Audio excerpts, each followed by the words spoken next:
আসসালামু আলাইকুম। আমি প্রফেসর ডাক্তার মোহাম্মদ আব্দুল্লাহ আলমগীর। আমি নিউরোসার্জারি প্রফেসর। আজকে আপনাদের সাথে একটু কথা বলতে চাই মাথা ব্যথা নিয়ে।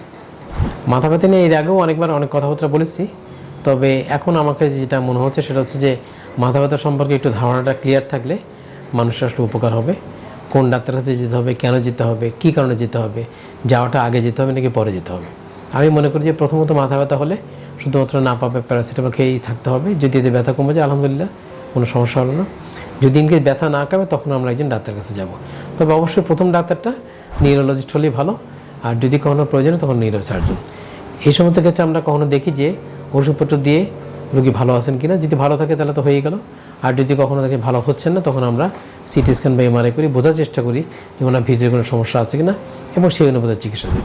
এই জন্য আমাদের কাছে মনে হয় যে কখনো কখনো পরীক্ষাটা খুব প্রয়োজনীয়। সেই পরীক্ষার ক্ষেত্রে যদি আমরা কোনো অবহেলা না করি, তাড়াতাড়ি করে ফেলি, কারণ রোগ নির্ণয় করাটা অনেক বেশি জরুরি চিকিৎসা ক্ষেত্রে।